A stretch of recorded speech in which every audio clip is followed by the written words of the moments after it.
आप सभी को मेरा सादर नमस्कार। आज हम बात करेंगे इस वीडियो में दिनचर्या के बारे में। जैसा कि लास्ट वीडियो में मैंने बताया था कि आने वाले जो हम वीडियोस आएंगी हमारी, उसके अंदर हम आयुर्वेदा के जो छोटे छोटे और बहुत इम्पॉर्टेंट टॉपिक्स हैं उनके बारे में बात करेंगे। तो आज का हमारा टॉपिक है दिनचर्या और स्टार्ट करते हैं। और मैं चाहूँगी कि हम सब इस नए साल में एक कहते हैं ना रेजोल्यूशन ले लें कि जो दिनचर्या है, हमारा डेली रूटीन है, उसे हम अच्छा करेंगे ताकि हमारा जो डेली रूटीन है वो तो अच्छा हो। और आयुर्वेदा के अकॉर्डिंग अगर हम चीज़ें करते हैं तो हमारी इम्यूनिटी नेचुरली अच्छे से होती है। और आप सभी जानते हैं कि आज के टाइम में हमें अच्छी इम्यूनिटी की कितनी ज़्यादा ज़रूरत है। तो आयुर्वेदा में आचार्य जो हैं वो कहते हैं कि सबसे पहले तो ब्रह्म मुहूर्त में जगना। ब्रह्म मुहूर्त में जगना का मतलब है कि जब सनराइज होता है उससे 40 मिनट्स पहले उठना।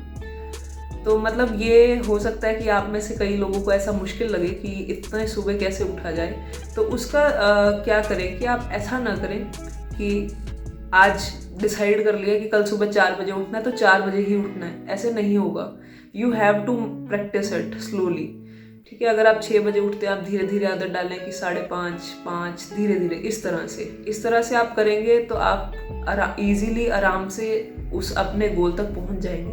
अगर हम कहें कि आज हम 6-7 बजे उठ रहे हैं या उससे लेट उठ रहे हैं और सुबह 4 बजे उठ जाएंगे तो वो मे बी आप 1-2 दिन कर पाएंगे, उसके बाद ये चीज़ नहीं हो पाएगी। सो प्रैक्टिस इट पेशेंटली, आराम से इसे प्रैक्टिस करें, धीरे धीरे अपनी प्रैक्टिस में लाएं। अब आप कहेंगे कि सुबह क्यों उठना है इतनी जल्दी उठ के करना क्या है। तो ऐसा है कि जब हम जल्दी उठते हैं तो उस टाइम में, ब्रह्म मुहूर्त के टाइम में जो है, पॉजिटिव एनर्जी जो है हमारे अर्थ पर आ रही होती है।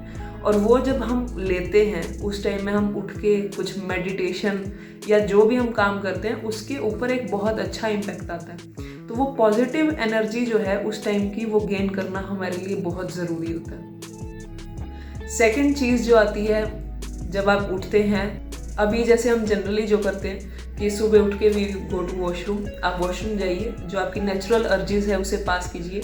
लाइक आप यूरिन पास कीजिए, स्टूल, ठीक है, आप अपना जो बेसिक चीज़ है उसे करके उसके बाद नेक्स्ट पे क्या आता है कि जैसे आचार्य कहते हैं कि दंत धावन, that means brushing your teeth. ठीक है, जो हम जनरली करते हैं, बट अभी हम लोग टूथपेस्ट एंड टूथब्रश का यूज़ करते हैं। पुराने टाइम में क्या करते थे कि दातुन करते थे।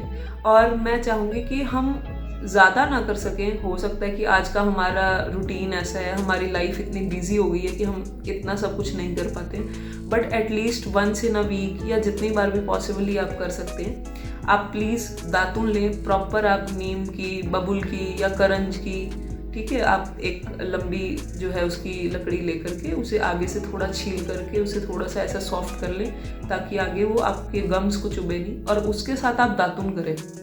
ठीक है, और मॉर्निंग एंड इवनिंग, मतलब इवनिंग में आपका डिनर हो जाए उसके बाद आप ये चीज़ ज़रूर करें। मॉर्निंग एंड इवनिंग में, दोनों टाइम में ये आप ज़रूर करें, दातुन और ब्रशिंग योर टीथ, जो कि आपकी ओरल कैविटी के लिए बहुत अच्छा है। आपके टीथ क्लीन रहें ताकि कोई कैविटीज़ ना लगे, गम्स हेल्दी रहें, उसके लिए ये करना ज़रूरी है। साथ ही साथ में आप अपनी टंग भी क्लीन करें। मोस्ट ऑफ द लोग क्या करते हैं कि सिर्फ ब्रश किया, वो भी जल्दी जल्दी में, एंड चले गए। ठीक है, नहीं, आप give time for brushing your teeth. ठीक है, उसके बाद अपनी जो टंग है उसे अच्छे से क्लियर करें। ब्रश कर रहे हैं तो ब्रश के साथ आइदर टंग क्लीनर के साथ क्लीन करें, या फिर जिस दिन आप दातुन करें, एक दिन आप ज़रूर ऐसी कोशिश करें कि वीक में एक बार आप ऐसा ज़रूर कर पाएँ। तो उसी को, जो आपकी दातुन है, उसी को आगे से थोड़ा सा, कहते हैं ना कि हाफ पार्ट में उसको डिवाइड करके उसी से आप अपनी टंग क्लीन करने की कोशिश करें। ठीक है, उसके बाद आचार्य कहते हैं कि आप अंजन अप्लाई करें, मतलब कि जो हम कहते हैं ना काजल लगाएं आँखों में, तो वो ज़रूर करें। ऐसा नहीं है कि ये सिर्फ गर्ल्स ही करें या कोई पर्टिकुलर हम इसे डिवाइड ना करें। अंजन जो है, यानी कि काजल लगाना जो है, वो हम सब के लिए बहुत अच्छी चीज़ है, रेदर इट बी बॉयज़ और गर्ल्स या बच्चे बूढ़े सब लगाएं। क्योंकि इससे क्या है कि जैसे जो हमारे कई बार आप देखते होंगे जब आप सुबह उठते हैं तो कुछ एक चिपचिपापन आपकी आइज़ में रहता है, या कुछ ऐसा कफ वाली चीज़ें जो हैं वो आपकी आइज़ में रहती हैं। तो उसे क्लियर करने के लिए, आपकी आइज़ की अच्छी हेल्थ के लिए हमें क्या करना है कि अंजन अप्लाई करना है। उससे जो है आइज़ एक तो क्लीन रहेंगी, आई हाइट अच्छी होगी, तो आपको डबल बेनिफिट है। अगर ये चीज़ भी अगर आप रोज़ नहीं कर सकते, at least do it for once a week. जैसे जैसे धीरे धीरे हम चीज़ें अडेप्ट करेंगे, हमें रोज़ की आदत भी पड़ने लगेगी। ठीक है, उसके बाद एक चीज़ आती है नस्से। नस्से में क्या स्पेशलिटी है, इसे करते कैसे हैं? सबसे पहले तो आपको क्या करना है कि आप सुबह जैसे उठते हैं रोज़, जितना मैंने भी बताया, उसके बाद आप क्या करें कि ड्रॉपर या फिर कॉटन स्वैब ले करके, अनु तेल आपको मार्केट में इजीली अवेलेबल है, वो मिल जाएगा, या फिर उसकी जगह आप बादाम रोगन का भी यूज़ कर सकते हैं। तो आप 2 ड्रॉप्स आपने नेज़ल कैविटी में, आपके नोज़ की कैविटी में दोनों तरफ आपने 2 ड्रॉप्स डालनी है। इससे क्या फ़ायदा होगा कि ठीक है, अगर आप कहते हैं कि जैसे कई लोग कंप्लेंट करते हैं मुझे कि जैसे ही हम डालते हैं तो वो ओरल यहाँ पर मतलब ओरल कैविटी में आ जाता है, गले में लगता है, बाद में इरिटेशन होती रहती है। तो उसके लिए आप क्या करें, थोड़ा सा तेल लेकर के सिर्फ आप यहाँ पर अप्लाई कर लें। धीरे धीरे जैसे आदत डलेगी आप यहाँ अप्लाई करेंगे, then start putting 1 drop in your nasal cavity, धीरे धीरे फिर 2 ड्रॉप्स डालना शुरू करें। तो इस तरह से जब आप ये चीज़ें करने लगेंगे तो वो ऑटोमेटिकली हैबिट में आ जाएगा। ठीक है, एक तो इसे क्या करना है कि ये कब नहीं करना है, एवरीडे करेंगे, कब नहीं करना है, स्पेशली कब ध्यान रखना है, जब बाहर मौसम ऐसा हो कि बाहर बादल छाए हुए हैं, मौसम ऐसे ठंडा हो रहा है, तब आपको ये चीज़ नहीं करनी है। अदरवाइज़ आप डेली कर सकते हैं। अब इसका फ़ायदा क्या होगा?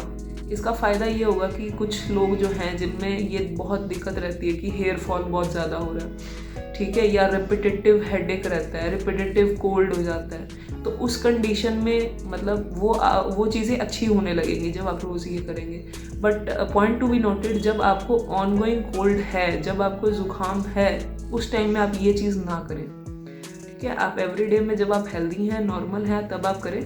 ये आपको अल्टीमेटली हेल्प करेगा कि आपका हेयर लॉस ना हो, साथ ही साथ में आपका जो है कोल्ड वगैरह, हेडेक वगैरह रिपीटेटिवली ना हो। तो उस कंडीशन में आप करें। ठीक है, उसके बाद आप एक चीज़ क्या करें, ऑयल पुलिंग करनी है हमें। ऑयल पुलिंग का मतलब है कि आपको थोड़ा सा सेसेमे ऑयल यानी कि तिल का तेल लेना है।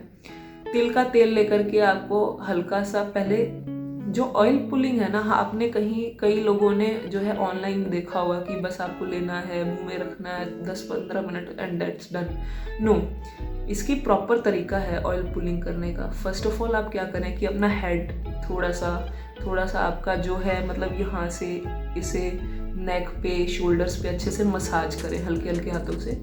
ठीक है, उसके बाद गेट स्टीम, थोड़ा सा स्टीम ले लें आप इसी एरिया में। ठीक है, उसके बाद आपने क्या करना है कि इतना ऑयल लेना है जितना वो आपके मुंह में आ जाए, और मतलब उसे आप शेक ना कर सके। जैसे हम कई बार कुल्ला करते हैं तो हम मूवमेंट कराते हैं ना अंदर पानी की, तो वो उसे मूवमेंट नहीं करानी है, जस्ट ऑयल लेना है, अपने मुंह में रखना है थोड़ी देर के लिए। कितनी देर के लिए, ऐसा नहीं है कि 5 मिनट 10 मिनट, नहीं, आपको तब तक रखना है जब तक आपको ऐसा लगे कि मेरे मुंह में म्यूकस आ रही है, या फिर आपकी आँखों से आपके नोज से आपको लग रहा है कि कहते हैं ना पानी निकल रहा है, ऐसा कुछ हो रहा है, तब तक आपको उसको रखना है। उससे पहले अगर आप निकाल देंगे तो मे बी उसका उतना अच्छा रिजल्ट आपको ना मिले। तो आप क्या करें कि आप मुंह में रखें उसे थोड़ी देर के लिए, आफ्टर मसाजिंग, आफ्टर स्टीम। ठीक है, और ये होने के बाद फिर जब आपको ऐसा लगे कि और मुझसे नहीं रखा जाएगा, ठीक है, फिर जेंटली उसको स्पिट कर दें, उसे बाहर निकाल दें। ठीक है, और उसके बाद थोड़ी देर रिलैक्स करें। तो ये प्रॉपर आपका ऑयल पुलिंग करने का सिस्टम है। बेस्ट आप कर सकते हैं तिल के तेल के साथ। ठीक है, और ऑयल पुलिंग करने से क्या एक फ़ायदा होगा, आपकी ओरल कैविटी जो है, आपके टीथ, आपके गम्स, ये सब अच्छे होंगे।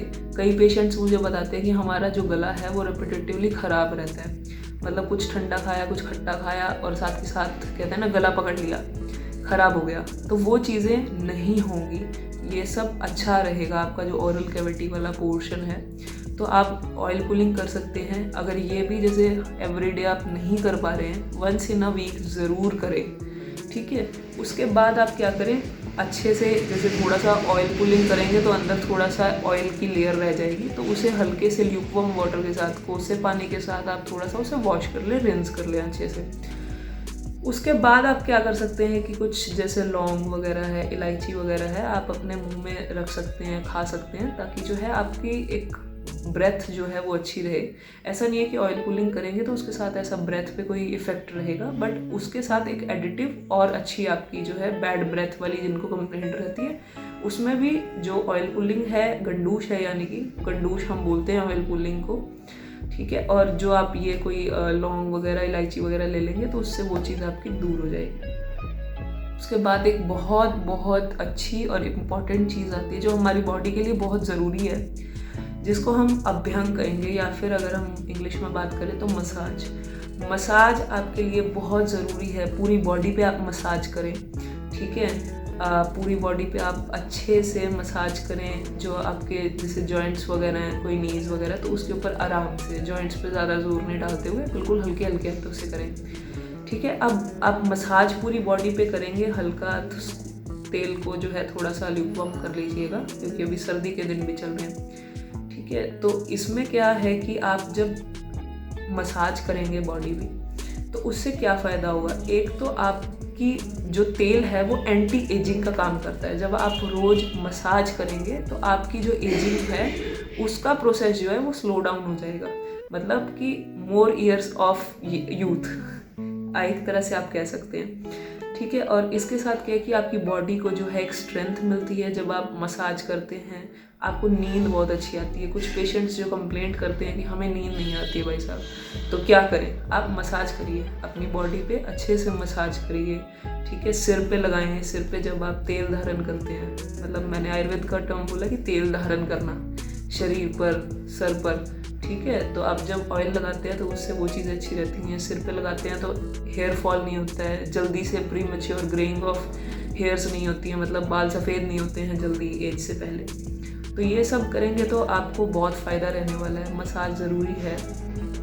आप ऐसा करिए कि जैसे एवरीडे अगर आप नहीं कर पा रहे हैं, संडे को आप ये सारा चीज़ करें। और आप जब अपनी बॉडी में चेंजेस देखेंगे तो इसको धीरे धीरे आप एवरीडे करने की कोशिश करिए, ठीक है। और धीरे धीरे फिर जो है आप अपनी एक दिनचर्या, आयुर्वेदिक दिनचर्या बना सकते हैं, ठीक है। उसके बाद जब आपने ये कर लिया है, एक चीज़ और मैं ऐड करना चाहूँगी कि आपको मसाज कब नहीं करनी है, ठीक है। जब आपको इंडाइजेशन हो। कभी ऐसा होता है कि हमने कल रात को खाना खाया, लेट खाया, डाइजेस्ट नहीं हुआ है, उस कंडीशन में, प्लस अगर आपको ऑनगोइंग कोल्ड है, अगर आपको राइनाइटिस जैसी या ज़ुकाम जैसी ऐसी कोई शिकायत लग रही है, तो उस टाइम में आप मसाज ना करें, ठीक है। एक इंडाइजेशन में और एक जो है कोल्ड के टाइम में आप मसाज ना करें। उसके बाद जब आपने मसाज कर लिया है, उसके बाद आप क्या करें, थोड़ी सी एक्सरसाइज बहुत ज़रूरी है हमारे बॉडी के लिए। ऐसा नहीं है कि हमें जिम में जाकर ही एक्सरसाइज करनी है या हमें कोई पर्टिकुलर जगह पर जाके ही एक्सरसाइज करनी है। आप घर पे थोड़ा सा टाइम निकालें अपने लिए, सूर्य नमस्कार करें। सूर्य नमस्कार मुझे लगता है कि बहुत बहुत बेस्ट चीज़, मतलब बेस्ट एक्सरसाइज है किसी के लिए भी, मतलब पूरी बॉडी को आपकी टोन करेगी। उसके साथ साथ आप योगा का पोर्शन भी ऐड कर सकते हैं जो आपको और आपकी बॉडी टाइप के हिसाब से सजेस्टेड है, आप वो करें, ठीक है। तो आपको ऐसा नहीं करना है कि आज जोश आ गया हमें कि आज हम सूर्य नमस्कार करेंगे तो पूरे ही 5-10 रेपिटेशंस एक ही बार में कर देंगे कि कल के लिए एनर्जी ही ना बचे। आपको आराम आराम से बढ़ाना है उसको कंसेक्यूटिवली, ठीक है। जैसे आज 3 रेपिटेशंस करी हैं, कल 5 करेंगे, फिर 7, इस तरह से आपको धीरे धीरे बढ़ाना है, ठीक है। बहुत ज़्यादा एक्सेस में नहीं करना है एक्सरसाइज को, ठीक है। और ऐसा नहीं करना है कि बहुत फटीग हो रही है, बहुत थक रहे हैं, फिर भी ज़बरदस्ती लगे हुए हैं, नहीं। अपनी बॉडी के स्ट्रेंथ के हिसाब से ही करना है आपको एक्सरसाइज को, ठीक है। जब आप व्यायाम यानी कि एक्सरसाइज कर लेंगे, ठीक है, उसके बाद आप थोड़ी देर रिलैक्स कीजिए, क्योंकि जैसे पसीना आएगा तो ऐसा नहीं है कि बिल्कुल पसीना आया और एकदम से हवा में निकल गए, ऐसा नहीं करना है। आराम से बैठिए, थोड़ी देर बॉडी को रिलैक्स होने दीजिए। उसके बाद आप क्या करें, उबटन आपने सुना होगा कि पुराने टाइम में लोग लगाया करते थे। तो उबटन क्या है कि आपकी बॉडी के लिए बहुत अच्छी चीज़ है। उससे क्या है कि आपकी जो एक्स्ट्रा डेड स्किन कह लीजिए आप, ठीक है, या कोई कुछ किसी भी तरह का अगर आपकी बॉडी के ऊपर, स्किन के लेयर के ऊपर कुछ भी किसी तरह का डर्ट है, वो उससे क्लियर हो जाएगा। उसके लिए आपने करना क्या है कि जौ का आटा लीजिए या चने का आटा लीजिए या सरसों को मतलब पीस करके वो ले सकते हैं। उसके अंदर आप तिल का तेल डाल लीजिए, थोड़ा सा, थोड़ी हल्दी डाल के अच्छे से मिक्स करके पेस्ट बना लीजिए। वो आप अपनी पूरी बॉडी पे अप्लाई कर सकते हैं, वो आपका बन जाएगा उबटन, ठीक है। उससे एक तो डेड स्किन वगैरह जो है वो आपकी वो रिमूव हो जाएगी, बॉडी में एक अच्छी कहते हैं ना शाइन आ जाएगी, चमक आ जाएगी। आपको कोई कहते हैं कि जैसे कोई प्रोडक्ट्स पर्टिकुलर, कोई क्रीम्स या इस तरह के कुछ प्रोडक्ट्स यूज़ करने की ज़रूरत नहीं पड़ेगी। नेचुरल चीज़ें हैं, यूज़ कीजिए। पुराने हमारी जो संस्कृति है, भारत की संस्कृति इतनी रिच है, और अगर हम उसे अडाप्ट कर लें तो हम फिर से उसी टाइम में, मतलब जब कहते थे ना कि भारत सोने की चिड़िया है, ऐसा नहीं, वो इसलिए नहीं कहते थे कि यहाँ पे पैसा ज़्यादा है या यहाँ पे सोना ज़्यादा है। यहाँ का जो कल्चर है वो बहुत रिच है। तो हमारी यही कोशिश रहती है कि मैं ज़्यादा से ज़्यादा लोगों को बताऊँ अपने कल्चर के बारे में जितना मुझे पता है, ताकि हम वो फिर से वो चीज़ें ला सकें, और जो है हमारी भारत, जो है हमारा भारत है, वो फिर से सोने की चिड़िया हम कह सकें उसे प्राउडली। उसके बाद उपटन होने के बाद रिलैक्स फॉर सम टाइम, और उसके बाद आप बेदिंग, नेक्स्ट स्टेप जो आता है आपका नहाना है, जो आप रोज़ ही करते हैं। पर आपने ऐसा जैसे हम कहते हैं कि रोज़ नहाना चाहिए, पर कुछ ही कंडीशंस हैं जहाँ पे नहीं नहाना चाहिए, जहाँ पे स्नान नहीं करना चाहिए।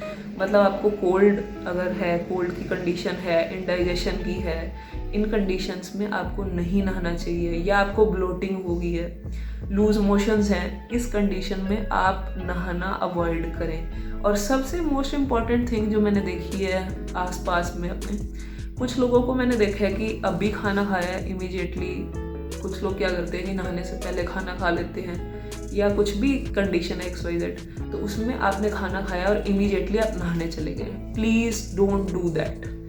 आप नहाएं पहले, फिर खाना खाएं। और अगर किसी कंडीशन में मजबूरी में आपने पहले खाना खा लिया है तो एटलीस्ट वेट फॉर 45 मिनट्स और 1 आवर, उसके बाद ही नहाएं। क्योंकि जब आप खाना खाते हैं आपकी डाइजेस्टिव फायर जो है वो एक्टिव होती है, वो खाना डाइजेस्ट करने की कोशिश में होती है। उसके बाद हम बाहर से एक्चुअली क्या है, हीट निकलती है हमारी बॉडी से, हम ऊपर पानी डाल लेते हैं, नहा लेते हैं, तो वो हीट वहीं रुक जाती है। डाइजेशन प्रॉब्लम्स आपको आएंगी ही आएंगी अगर आप ऐसा करते हैं तो। अब खाने की बात कर रहे हैं, तो फिर जब आप नहा लेंगे, स्नान कर लेंगे, उसके बाद आप खाना खाएं। खाना खाने के लिए कुछ एक रूल्स हैं, ठीक है। ऐसा नहीं है कि कुछ भी सामने रख दिया है खा लिया है, ठीक है। हमारी ईटिंग हैबिट्स हमें सुधारने की ज़रूरत है, ठीक है। ऐसा नहीं करना है कि कुछ लोगों को मैंने देखा है कि अभी कुछ खाया है, उसके बाद फिर थोड़ी देर बाद कुछ खा लिया, फिर थोड़ी देर बाद कुछ खा लिया। Please don't practice this. सबसे पहले जब भी आपने खाना खाना है तो एक लिमिटेड मात्रा में, लिमिटेड क्वांटिटी में खाना है, ठीक है। जैसे आपको 2 रोटी की भूख है, 1.5 खाएं, ठीक है। 3 की है, 2.5 खा लो। मतलब अपनी भूख से आधी रोटी कम ही खाएं। आप क्या करें कि बेस्ट, इसका जो बहुत अच्छे से आचार्य ने एक्सप्लेन किया है आयुर्वेदा के अंदर, आचार्य चरक कहते हैं कि अपने पेट के 3 हिस्से डिवाइड कर लीजिए कि मुझे इतनी भूख है, इसमें से 1/3 में आप लिक्विड पार्ट ले सकते हैं, जैसे सूप हो गया, या कोई जैसे हम दोपहर के टाइम में खाना खाते हैं तो उसमें लस्सी वगैरह हो गई, बटर मिल्क जिसे हम कहते हैं। तो इस तरह से 1/3 पोर्शन जो है वो आप अपने लिक्विड्स के लिए रखें, और अनदर 1/3 है वो सॉलिड के लिए रखें। सॉलिड आप उसमें चपाती ले सकते हैं, राइस, वॉटएवर आप अपने मील में ले रहे हैं, ठीक है। और उसके बाद जो 1/3 बच जाएगा उसे खाली छोड़ दें, उसे खाली छोड़ दें ताकि वो एक स्पेस वहाँ पे रहे, वहाँ पे प्रॉपर डाइजेशन हो सके, ठीक है। तो आप इस तरह से अपने जो फूड को है वो डिवाइड करके खाएं, और बार बार मत खाएं। ऐसा नहीं होना चाहिए कि अभी मैंने नाश्ता किया है, 1 घंटे बाद, 2 घंटे बाद मैंने चाय पी, उसके साथ मैंने बिस्किट ले लिया, रस ले ली। ये नहीं करना है। आपको जो वैरायटी ऑफ फूड खानी है आप एक बार में खा लें, उसके बाद अपनी गट को आराम दीजिए। आपके स्टमक को इतना टाइम दीजिए 4 से 5 घंटे का कि वो अच्छे से उसको डाइजेस्ट कर पाए। जब आप ये नहीं करते हैं, अभी आधा डाइजेशन होता है आपके पहले वाले खाने का, आप ऊपर से और खा लेते हैं, उससे क्या होता है कि वो जो पूरा प्रोसेस है वो डिस्टर्ब हो जाता है, ठीक है। और इसी वजह से ये बेसिक कारण है किसी भी बीमारी होने का। कोई भी डिजीज़ अगर आपको आ रही है तो उसका बेसिक कारण एक ये हो सकता है, मतलब 90% ऑफ द केसेस में यही कारण होता है। सो अवॉइड दिस, बार बार नहीं खाएं, और क्वांटिटी में, लिमिटेड क्वांटिटी में खाएं। और ये था दिनचर्या के बारे में कि मतलब इस तरह से आप अपनी जो है पूरी दिनचर्या रख सकते हैं। और सबसे इम्पॉर्टेंट चीज़ मुझे जो कहनी है कि एक हमारे आचार्यों ने, आचार्य चरक ने, आचार्य वाग्भट ने बहुत अच्छे से इसमें बताया है सद्वृत्त के बारे में। सद्वृत्त क्या है कि जो हम सिखाते हैं ना बच्चों को कि झूठ नहीं बोलना है, चोरी नहीं करनी है। जो मोरल वैल्यूज़ हैं, मोरल वैल्यूज़ बहुत अच्छे से आचार्य ने डिस्क्राइब करी हैं। एंड आई गेस कि आप सब लोग वो जानते हैं, कहीं ना कहीं हम फॉलो नहीं कर पाते हैं। तो मैं आपको सिर्फ यही कहना चाहूँगी कि आप पॉजिटिव रहें थ्रू आउट, ठीक है, और अपने कॉन्शियस की सुने, आपकी कॉन्शियस जो कह रही है, क्योंकि हमारी जो कॉन्शियस है वो एक बार हमें कहती है, 2 बार कहती है, जब हम उसे नहीं सुनते हैं तो फिर वो हमें बताना बंद कर देती है। और आप जब कॉन्शियस की सुनते हैं तो आप नेचुरली, मतलब मोस्ट ऑफ द टाइम्स सही काम ही करते हैं, ठीक है। एंड दिनचर्या को फॉलो करने की कोशिश कीजिए, मेडिटेशन कीजिए and be positive, be happy. And आप किसी भी तरह से अगर मुझे चाहते हैं कि मैं किसी पर्टिकुलर टॉपिक के ऊपर वीडियो लेके आऊँ तो आप कमेंट सेक्शन में मेंशन कर दीजिए। सब्सक्राइब ज़रूर कर लीजिए चैनल को, ताकि जब अगली वीडियो आए नेक्स्ट वीक, जब हम कोई वीडियो अपलोड करें तो वो आपको ऑलरेडी नोटिफिकेशन आपको मिल जाए और आप देख सकें। आयुर्वेदा के अपडेट्स आपको मिलते रहें। Stay happy, stay healthy. Thank you so much.